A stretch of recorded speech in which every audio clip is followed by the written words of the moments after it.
Hello folks, and welcome back to another slot car review here at Scale Hectic. Now today we're featuring this Datsun 110 that's a race winner from Lime Rock in 1972, driven by Bob Sharp. So we've done a Slot.it car before, which was the Nissan R32 GTR in the Castrol livery. Now it'd be interesting to see how this one compares, because this one's got a slightly shorter wheelbase, but it's a much narrower car, so it'd be interesting to see, and taller actually, so it'll be interesting to see how that compares to the other car. It's not really typical Slot.it style. There's not really much in the way of box art, so we won't bother talking much about that, and what we'll do is we'll just get cracking on the detailed review. So let's go. Now first things first, what a cracking looking car this is. Slot.it have knocked it out of the park again. I actually think that Slot.it are probably the best value slot cars you can buy at the moment in terms of what you get for your money with regards to the detail, the quality of the product, and the quality of the components that are contained within it.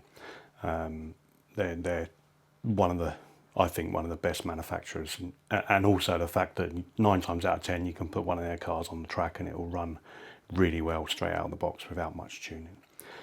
Right, so let's get on to this then. So, you know, when you start looking at the details, we've got all these nice black mouldings around all the windows. Not all manufacturers will go to that length. Even down to on that rear vent there that we can see going around now, just under the Union, you can see chrome detail to the grille there. The headlights around the front are blue and sort of clear, and we've even got some logos on the front of those, and a Datsun badge in the grille. Nice advertising detail around the back, rear lights. All again, they are actually a crystal plastic, or you know, a clear plastic rather than just painted. Handle detail on there, wipers, and then the grills on the front scuttle as well, where the black details are all in those. And then the wheel detail, nice wheel detail on there. Overall, just a really nice looking car, and I really can't wait to get this round on the track. So let's get under the hood, so to speak, and get this body off and have a good look at what's inside. Okay, starting at the back of the car, we've got some rudimental exhaust detail there, our rear body fixing. Then we move on to the 4 mounting points for the motor and drivetrain assembly in typical Slot.it style. This allows you to loosen these and have the whole assembly float slightly if that works better on your track. We've got the magnet that sticks out the bottom of the car, so they're shaped to come through there to get it closer to the track. Wheels and tyres are the same, front and rear. They're 11mm wide, and they're aluminium wheels with a plastic insert for the spoke detail, and they're held to the axle with a grub screw.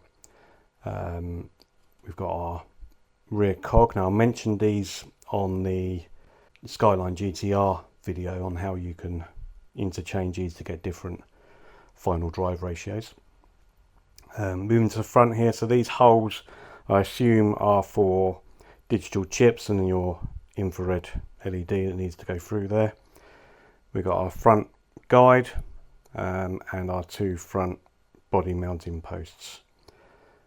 So yeah, fairly simple setup, typical Slot.it sort of style. So let's have a look inside.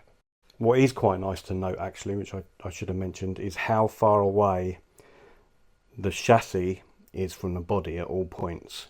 Many people like to run their body mounts loose so that the whole body can float on the chassis, and obviously the fact that it's so far away from everywhere on there, that's been designed with that in mind, I would have thought. Right, onto the inside. Okay, typical Slot.it in here really. Rear axle, brass pinion gear into a brass locator on that rear cog. Rear axle goes through these points here with like a brass, almost like a pillow ball bush in there, which is nice. Wheels are attached to the axle via grub screws. Motor magnet positioned here with an extra position here if you want to try that one. That would give more of a tail, more slip on the back rear axle, which would be more entertaining to drive, I suspect. The other side of those 3 holes. Front axle. Now this has got 2 holes here, so that's just in a like a slide fitting, so the axle can go up and down. Now in the box there's a packet that includes 2 grub screws. I suspect that they're either spares for the wheels, or I suspect they can be put in here to push that axle up down if you wanted to.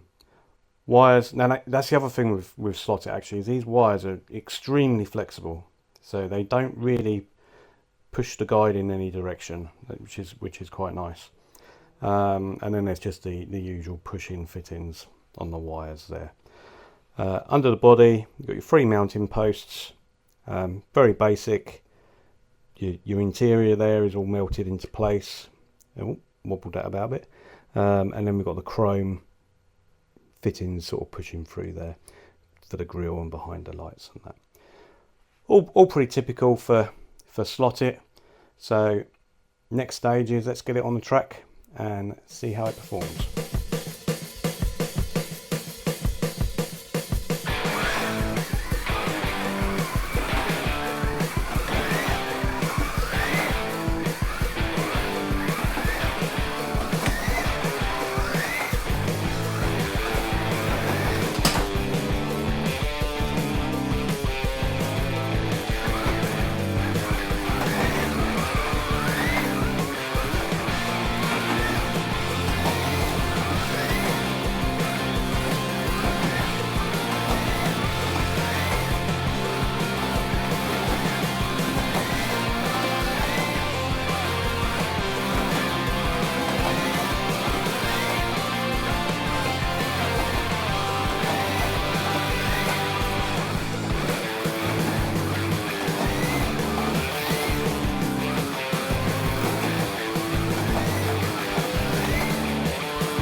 Well, you can see, had an off there. Initial thoughts, quite like it, and had a couple of moments where I could get the back end out, but it was kind of sort of, it was either, if it happened by accident, basically. That's sort of, you can't sort of control it. And quite easy to tip over, as I sort of expected, given that it's narrow and tall. But most importantly, let's see how it does time-wise. So let's get it around the track and time it and see how it performs against that Skyline R32 GTR and all the others in the group. Let's give it a go.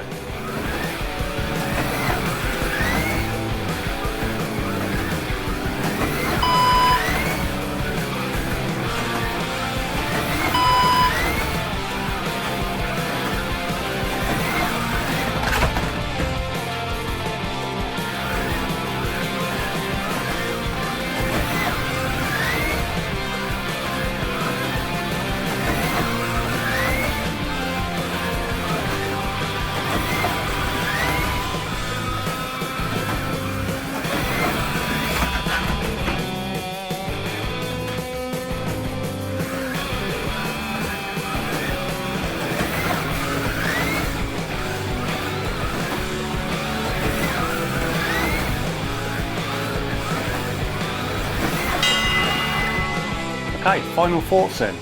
4.11 second lap. That makes it the second fastest car around this track, which I really wasn't expecting. As I've mentioned, the proportions of the car, and it didn't feel that quick. It really didn't feel like a very quick car. It felt, if anything, a little bit sluggish down the straights.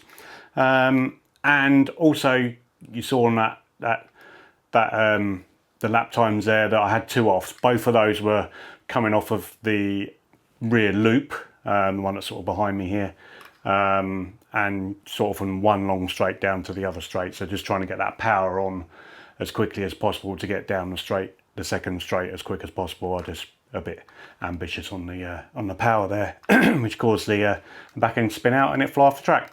So those were the two offs, and that was just down to me just trying to get a quicker lap time. Overall verdict, typical Slot.it really. Good out of the box, does what you want it to do, and I haven't even started tuning it yet. So again, a bit like the last one from last week, more to come from it. But if nothing else, performed well out the box and looks fantastic. All right, thanks for watching, and I'll catch you on the next one. See you then, bye bye.